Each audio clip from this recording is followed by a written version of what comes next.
In this talk, DIY Diabetics and a Million Boluses, we are three panelists that are going to discuss a common topic related to insulin pump hacking and its global impact. Hi, I'm Dina Truxius. I'm working for the Federal Office for Information Security in Germany, and my work mainly focuses on medical device cybersecurity, on all cybersecurity-related health, on project management, standardization, and a lot of committee work. I'm Julian. I'm Security Analyst and Researcher at ERNW Research in Germany, and I perform cybersecurity assessments of medical devices, medical environments, and I'm having a deep dive into medical communication standards. And hey, I'm Mike Rushanan. I'm the Director of Medical Security at Harbor Labs. I perform cybersecurity assessments of medical devices for a number of manufacturers and a number of different medical devices. I tend to focus on software, medical firmware, and device communication protocols, especially cryptography. So for our agenda today, our panel will introduce medical device cybersecurity practices and projects in Germany and the US. We'll provide a background for insulin pump technology, and we'll define a formal threat model for insulin pumps. Further, we will demonstrate an insulin pump attack and describe the response remediation effort. And then we'll discuss how this impacts the DIY diabetics community, something that if you have not heard of before, you will during this talk. Lastly, we'll conclude with some remarks from the team. So to kick us off first, we'll have Dina covering the global medical device cybersecurity. Thank you. So let me introduce you to the German federal landscape to demonstrate our duties and responsibilities in terms of health and IT security or cybersecurity. This schematic drawing intends to show a very simplified version of the complete German federal government.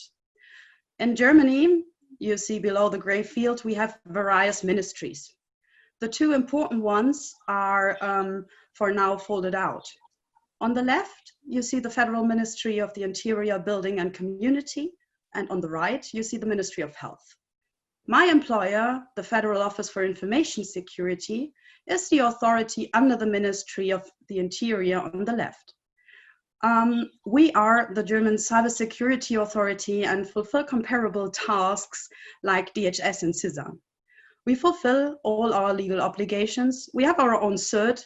We are experienced in coordinated vulnerability disclosures and in projects. Our legal mandate allows us to assess basically any IT device. In terms of medical devices, we have no direct legal mandate yet, except the fact that we can be included in the risk assessment of medical devices in terms of IT security by the Federal Institute for Drugs and Medical Devices, the BfArM. This authority carries out all regulation with regards to medical devices. The BfArM is comparable to FDA. They deal with safety and vigilance issues. Whenever any incident is reported in medical devices, the BfArM gets active and uses its established processes. We are working closely together with BfArM and our health ministry, and for sure our authority in all terms of medical device cybersecurity. So the Federal Office for Information Security, the BSI, which stands for Bundesamt für Sicherheit in der Informationstechnik, it's a German abbreviation, is a thought leader in cybersecurity. We were already founded in 1991, and we enormously expanded within the last years, and today we have more than 1,300 employees in total, mostly IT specialists and natural scientists. The federal government in Germany realizes and still sees the need to have a functional national cybersecurity authority. So we are covering all fields of work with respect to cybersecurity, from A to Z, from autonomous vehicles over medical devices to the Zoom app. We are cooperating with national, EU, international authorities and stakeholders, and our budget is invested in various cybersecurity projects. And I'm really keen to give you some more insights during this talk. So our overall mission is to cover all issues related to cybersecurity and to make the world more secure. We believe we can, and we do care about it. As a BSI employee, the following statement is somehow implanted into my brain, and I know that every IT system is potentially vulnerable at any given time point. We know that it is not a matter of getting hacked. It will happen anyway and everywhere at one point, but for us it's essential to keep in mind that it's important to be prepared and to know how to deal with vulnerabilities in a coordinated and responsible manner. In order to fill some of our legal obligations and to increase the awareness towards cybersecurity, we regularly publish technical guidelines and recommendations. In the field of medical device cybersecurity, we published a recommendation about cybersecurity requirements for network-connected medical devices in 2018. This is available in German and English, and it is defining best security practices. This publication is in accordance with national and EU-wide regulation requirements, and cybersecurity is seen as a continuous process throughout the product lifecycle. Apart from this document can assist in terms of risk analysis. So, my cybersecurity requirements to go for you. When we look at cybersecurity and discovered vulnerabilities in medical devices, we definitely have to consider and have to discriminate between the modes of action. There is a huge difference between the medical operation and the technical maintenance mode, for example, in terms of privileges and authentication. My cybersecurity to go message for you is that the required security updates and measures must not have a negative impact on safety. And not every vulnerability has an impact on patient safety, but it is possible. Now I'm talking about our project ManiMed. So when I joined the BSI in 2018, there was a lot of rumor and discussion about medical devices, not only in press, especially about pacemakers and insulin pumps and potential or possible patient harm. So I asked myself, what can be done and what has been done so far? And the idea of a medical device hacking project came into my mind. I made use of our budget, entertained myself with paperwork, and tendered the project ManiMed, which stands for Manipulation of Medical Devices. The project started in 2019 and will end in December this year. The project aims to assess the current cybersecurity state of medical devices, and it aims to bring cybersecurity researchers like Mike and Julian, manufacturers and authorities like me, to a table. I chose 5 different device categories, namely ventilators, patient monitors, ICDs and their environment, infusion pumps, and last but not least, insulin pumps. Out of each category, we aim to assess 2 devices, so in total 10 devices within the scope. To further restrict our market research, I asked for additional requirements when picking the devices. These are the following. First, the devices had to be no longer than 5 years on the German market. Second, and should be highly connected, having as many interfaces as possible for an appropriate attack surface. So after picking the respective devices, we tried to get in contact with the top manufacturers found in our market research, explained our intention to pen test the respective devices, and ideally ended up with a signed testing contract. With this, the manufacturers provided us with the respective medical devices and lab environments, and in return, they received exclusive knowledge about their security state in the devices. After the security assessment, the manufacturers are provided with a detailed report about all findings, and a subsequent coordinated vulnerability process is initiated. All findings are published as soon as the vulnerabilities are fixed. We recommend to use ICSMAs and closely collaborate with CISA, and we recommend to assign CVEs. The project aims to increase transparency and awareness. Additionally, the trustful communication and cooperation among all stakeholders, which is seen as one of the highest goods in our whole process and inspired by a classical coordinated vulnerability disclosure. We believe that the project results aimed to be published in December will allow for cybersecurity statements, as well as addressing certain questions and problems basically everyone is facing in the field of smart medical devices. This project that I'm leading is the basis for the security research on a smart insulin pump that will be shown by Julian, our technical project lead. When we will demonstrate these findings, please be aware that I make use of my legal mandate to inform about important security updates. My intention is to improve cybersecurity without finger pointing at anyone or anything. I want people to get a feeling, or better to say a sixth sense, a cybersecurity sense for vulnerabilities. I think that's really helpful to understand BSI and sort of your goal and your project and your aims. From the US side, we have FDA Cybersecurity Guidance that's in place. In particular, we have guidance for medical devices before they can be marketed. They have to have this pre-market evaluation. The strictness of controls that are a part of this evaluation are determined by the risk to patient safety. And so medical devices are actually classified in 3 bins. We have 1, 2, and 3. This is patient, in terms of risk, this is lowest to highest, 3 being the highest. And so with respect to kind of cybersecurity analysis that my team at Harbor Labs typically focuses on is class 2 and class 3. These devices have, for example, network interfaces to communicate with other endpoints.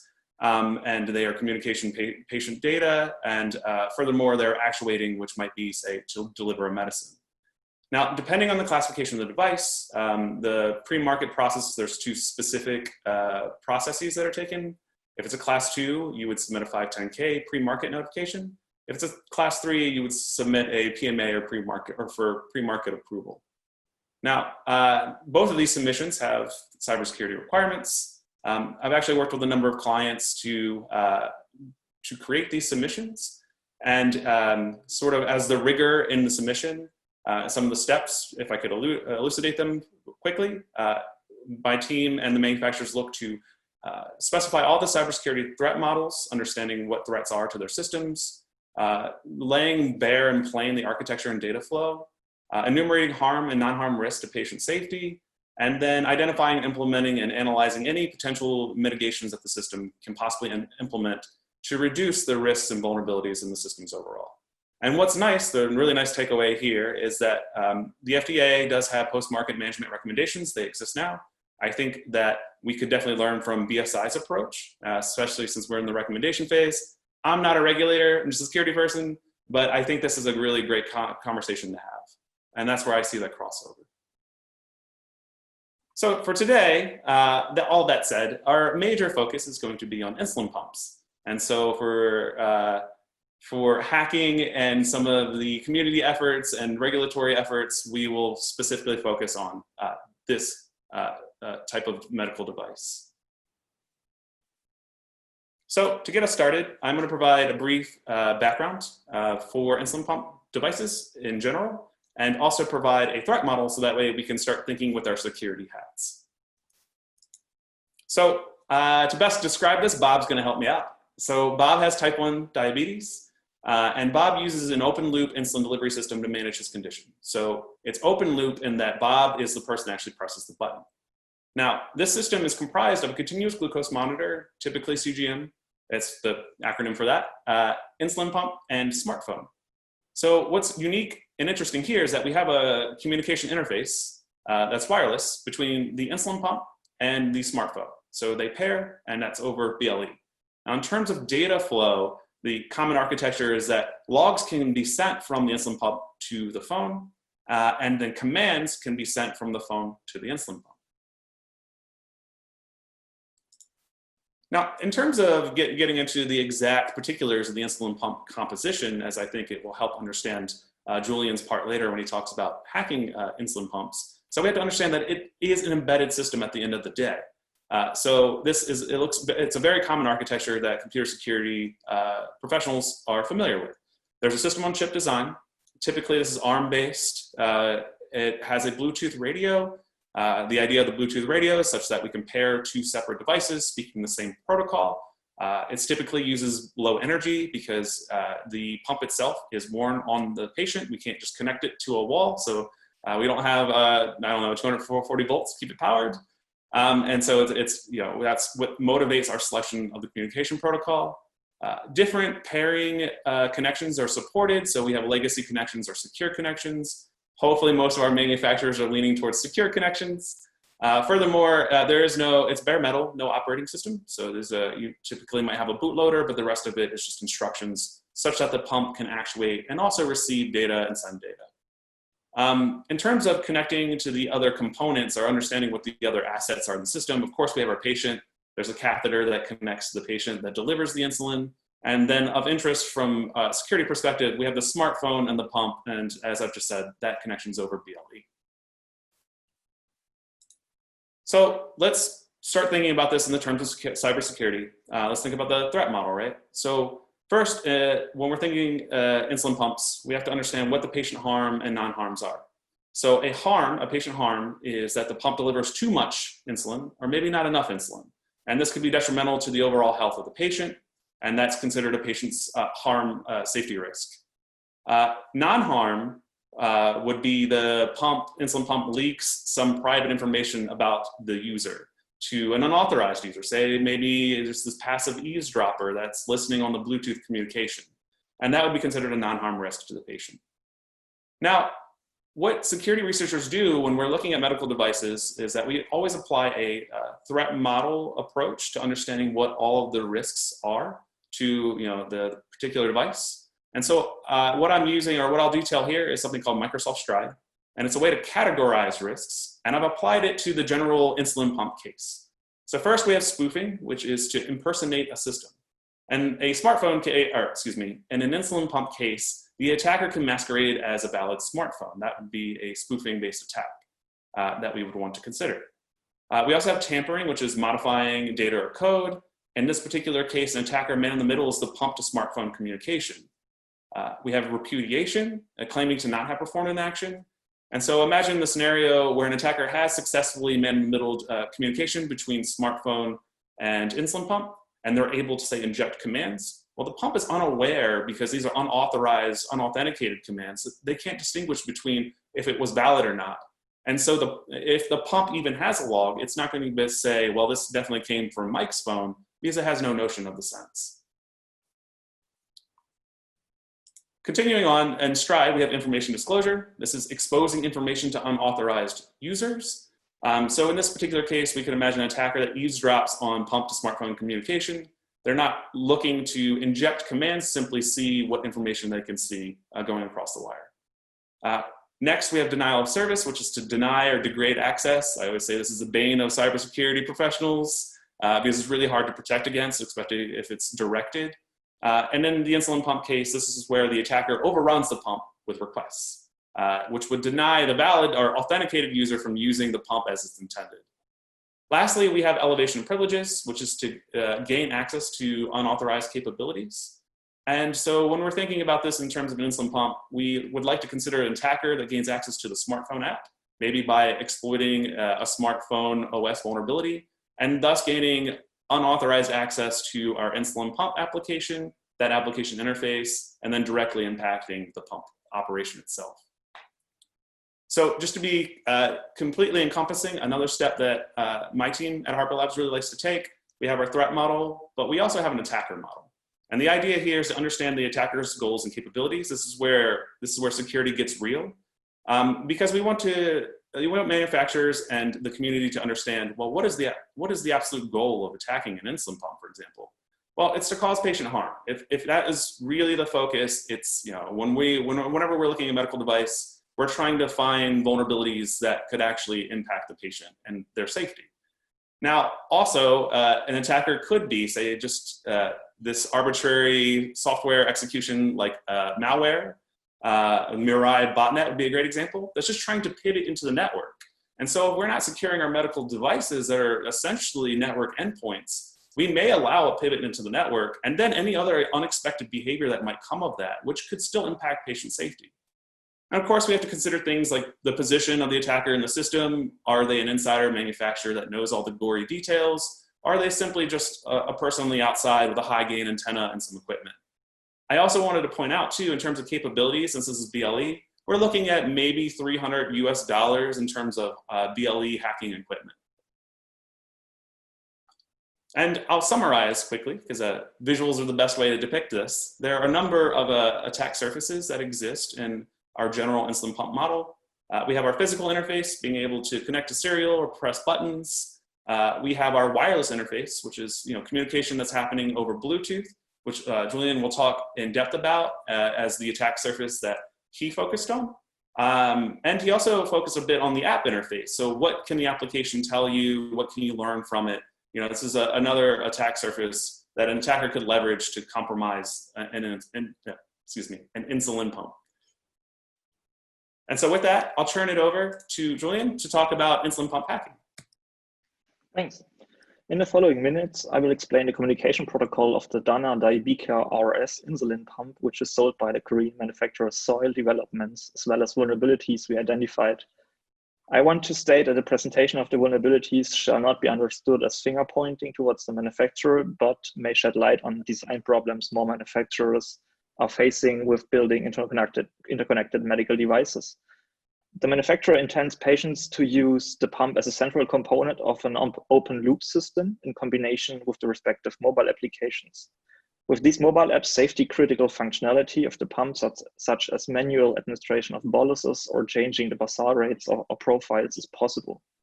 Besides, patients are creating less restrictive ways in controlling their therapy devices, as for example, the We Are Not Waiting initiative demonstrated in the past by building closed loop systems on their own.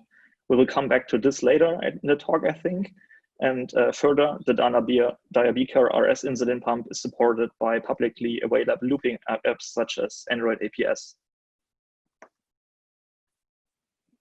The security assessment of medical devices is highly specialized and is dependent on the device's medical use case, present interfaces, users, and their backgrounds, used technologies, but also assumptions, for example, to its environment. In scope of the test was the proprietary communication protocol between the insulin pump and its mobile applications, which was built on top of Bluetooth Low Energy. So the Bluetooth Low Energy capabilities were just used to implement some application layer protocol. In a special, the assessment focused on the used and implemented cryptography, as well as on the authentication and pairing process between the pump and its mobile apps. The testing methodology was a black box test without source code inside, and we were voluntarily provided with 2 insulin pumps by the manufacturers and downloaded the mobile applications from the App Store and the Google Play Store.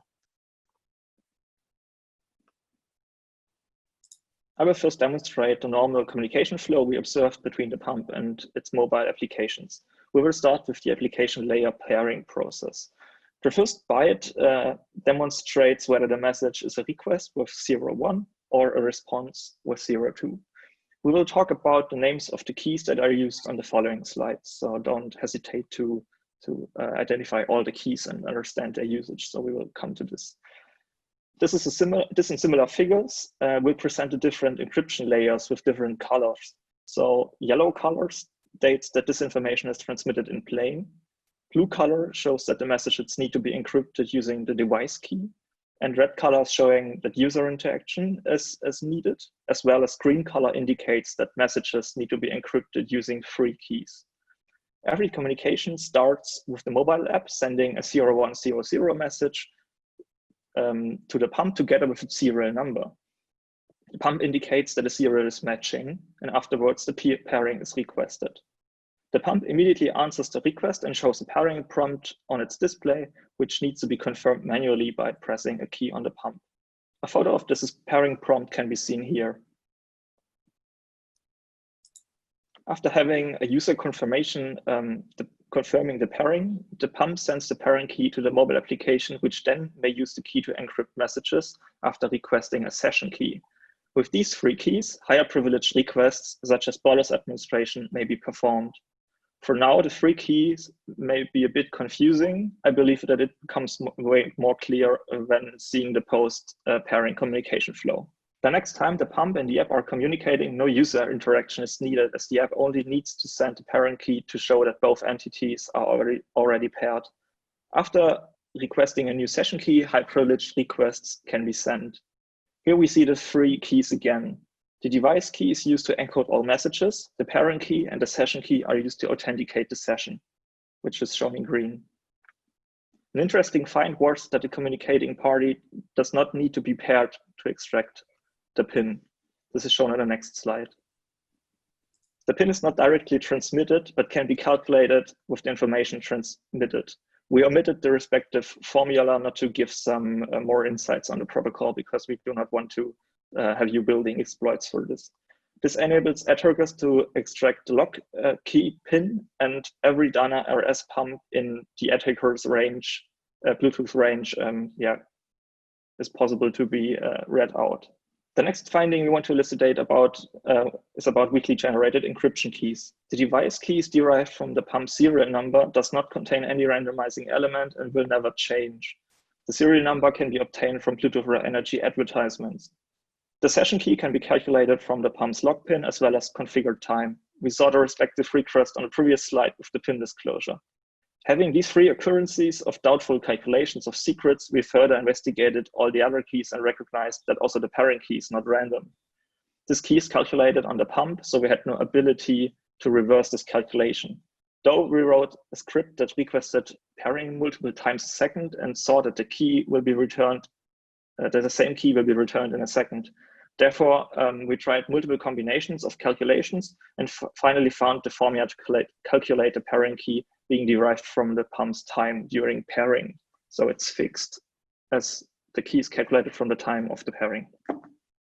As a result, any secret of the Dana RS system is generated insecurely.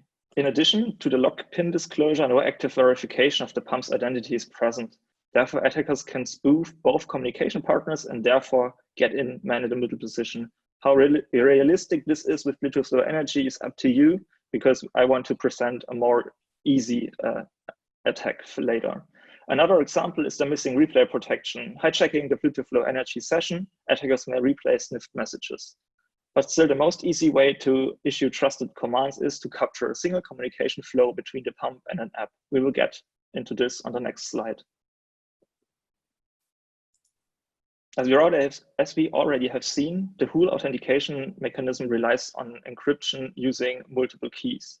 This pairing key is the only key that is needed to issue higher privileged commands, as the session key can be requested by anyone and as the device key is known to everyone without even connecting to the pump. When having a look at the authentication flow, the pairing key is transmitted being encrypted with the device key as marked in the red box.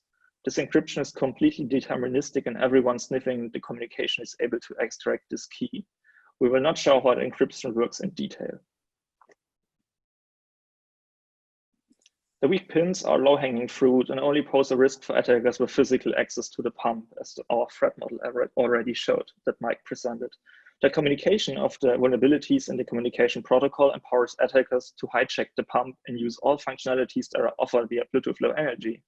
To exploit this, an attacker needs to be in proximity to the pump, sniffing a single communication between the insulin pump and the paired mobile application. This attack can be performed automatically in productive environments, and we want to demonstrate this. The manufacturer prepared an update for the pump fixing the vulnerabilities, but let us first have the demo. Now I'd like to present you the attack in a short video demonstrating the criticality of the automated attack. A few words I needed to explain the video. In the following video, an attacker captures messages between an insulin pump, a mobile app, and extracts the key from this communication. He hijacks and terminates the session between the pump and its paired app, creates a new session impersonating the app using the pairing key, and administers multiple insulin boluses.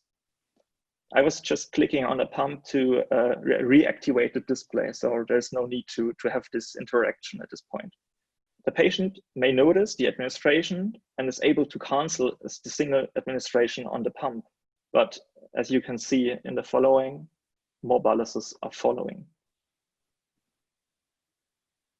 I filled the whole tubing system with blue ink, so you can see that in real life, this would have been insulin. And as you can see, the patient is trying to cancel all the administrations one after another, but just another administrations will follow this until the attacker stops. Wow, Julian, thank you for the stunning video. I'm always impressed when I see it. So when we now draw a conclusion from what we just heard, we can state that most of the vulnerabilities found are design defects. The manufacturer collaborated at all time with us. He prepared and provided an update, as Julian already said, and that was rolled out in April 2020. So the whole process was accompanied by an FSN, which was published on our regulatory's website. An example of this from a UK regulatory authority in English is shown on the right. Although we found vulnerabilities that are affecting the communication between the pump and the app, the device could still be operated when disabling Bluetooth functionality as a temporary fix. As mentioned in the FSN, the device can be securely operated when the airplane mode is enabled, thereby preventing its functionality. Moreover, the device has several safety features already implemented, preventing from a misuse. In summary, the pump could be used when the airplane mode was enabled to prevent potential risk when we discovered these vulnerabilities. But I guess you're not only interested in the disclosure itself, but in the timeline. So as stated before, we aim to live cybersecurity and act accordingly. In our opinion, a coordinated vulnerability disclosure process is desired whenever findings are reported. We use usually 90 days and give an extension upon a justified reason. Julian, me, and our team colleagues managed and coordinated the whole disclosure process. We believe that it's essential to identify vulnerabilities in medical devices in an ethical way to strengthen cybersecurity, consumer protection, and patient safety. Thereby, we all maintain a basis of trust to allow for mutual exchange and efficient communication. As mentioned before, I have no intention to blame anyone here. As a project team, we believe that ethical publishing of vulnerabilities is possible, thereby increasing transparency and the willingness to update devices in time. However, it has to be ensured at all times that the publication does not pose serious harm to patients. In our case, short-term measures and workarounds exist and existed, and an innovative device was not withdrawn from the market. I believe that security and safety are not contradicting each other, and that secure connected devices are pioneering. Awesome work, guys. Especially like to see the ink on the napkin. Every time I see it, it's so amazing. But then to follow it up with the process of, patient safety being paramount, not pulling the device, but working directly with the manufacturer and having a great story about it is all the more compelling for the work that we do. So I commend the team for great effort there. Great work, great job. With that, I'm going to segue the remainder of the talk into the impact of hacking on DIY diabetic community. Now, the way that we've tied this together, because Julian and Dina had disclosed, as an anecdote to me, their process with Dana RS, the pump, and then the remediation effort.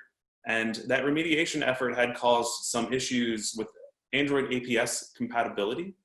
And so let me define that first. Android APS is just open source application that's used to create an artificial pancreas system. That's where the APS acronym comes from. And an APS system just delivers insulin injections on the patient's behalf. So it's completely automated. It's also called a closed loop system, in case anyone's interested. Now, there's an entire open source and DIY diabetics community that was well invested into creating these artificial pancreas systems. And they were integrating and working, so the manufacturers, Dana RS, actually worked with Android APS. So there was that nice sort of community overlap. And of course, when the hack happened and there's some remediation processes and steps, this caused a disconnect with the community because there needs to be a rework, right? There needs to be manufacturing community sitting down to understand, well, how could these two things still continue to work together? And so I have some thoughts about this. I'm going to put them forward for everyone watching our panel to also formulate their own opinions and hopefully come up with some stuff in the Q&A. Before I do that, I just want to make a public service announcement. Everyone in this panel supports DIY diabetics community. Their hard work, their dedication, and just advancing the technology. I mean, wow, these artificial systems, like regulatory barriers had really caused this to not be a thing. And I think the DIY community just pushed so hard to make it happen. So that's great. To give everyone else that's listening an idea, I've cribbed some data from the Open APS website. And as of May of 2020, there's at least almost 12,000 people reporting to use these DIY systems. And these are just people that actually report that they're using the system. It doesn't cover people that are not reporting, for example. And if we take a look at the graph that I've also cribbed from OpenAPS, we see that there's this nice reduction in A1Cs, which if you're a diabetic, your target A1C, you'd want it to be closer to 6. It's indicative of just better overall health outcomes. So now I pivot to the next point. The current DIY community has leveraged vulnerabilities, quite frankly, of medical or insulin pump devices to be able to construct their solutions. Simply to say, they've used insulin pumps that have open and known vulnerabilities that have been well known, such that they could use that system and bootstrap on some applications and some backend servers and a communication protocol to make their systems function. And so this is worrying from a cybersecurity professional's perspective, because its foundation is built on antiquated hardware that's no longer supported by the manufacturer, outdated firmware, insecure reverse engineered device communications, and in some cases even requires hardware adapters or shims, so another device, to be able to send and receive communication. And so this DIY solution, while it was great when it first came out, it lacks a formalized threat model. I haven't seen anywhere in the community yet where someone went through the steps of providing, say, stride and understanding all of the risks. And let me also put a caption on that. I have talked to the community before, and one of the colleagues or people in the community said, well, we do understand the risks, and that's fine. But at the same time, I want to just kind of elevate that. So that way we can understand, okay, we get it, there are security risks, what's the best way forward? And I think the best way forward is definitely to work with manufacturers like the manufacturer of the Dana RS, and not to continue to rely on these insecure foundations and antiquated systems.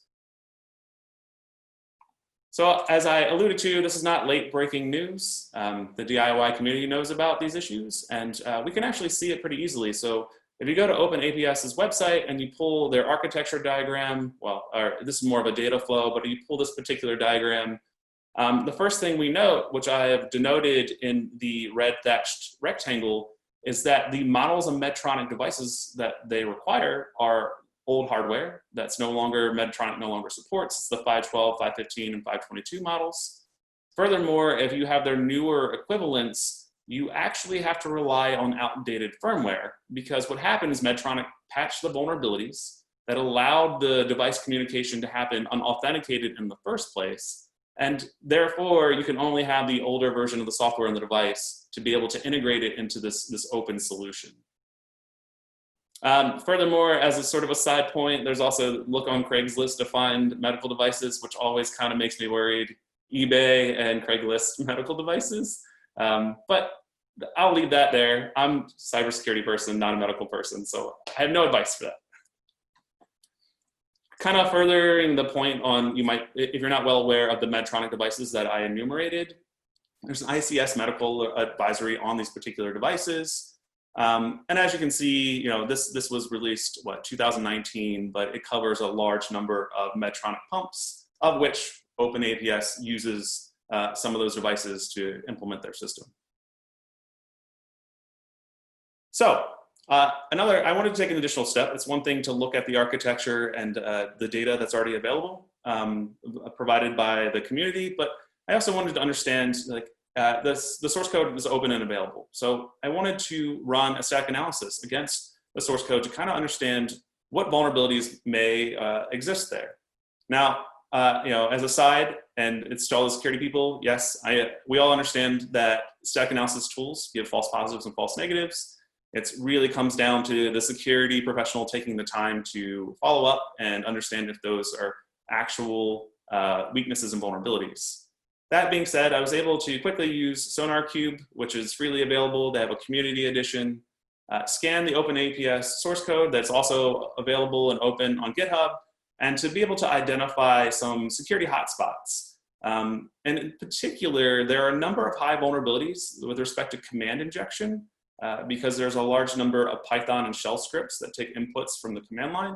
And these things are not being adequately validated or verified, so there's no input sanitization.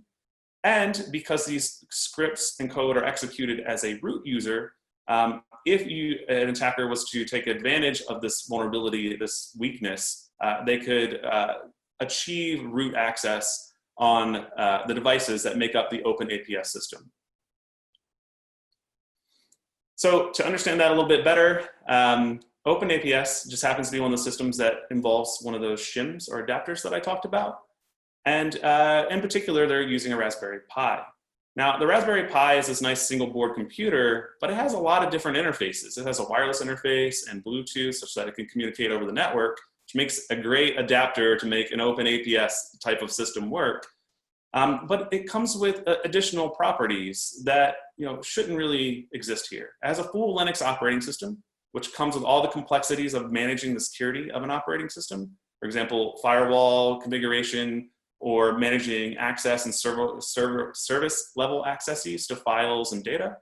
And it requires remote access or root remote access just to function. And so this is usually the security 101 things that we'll talk about and say, well, you should never allow root remote access. And it just so happens it's a system, you need to leverage it to make it function. So to wrap up all of what I was saying about the DIY community and hacking and efforts from Julian's team, et cetera, is that what's nice is that DIY started it and they had these solutions and they were using pumps and whatever they could to meet their ends, and that's fantastic. They really pushed the envelope.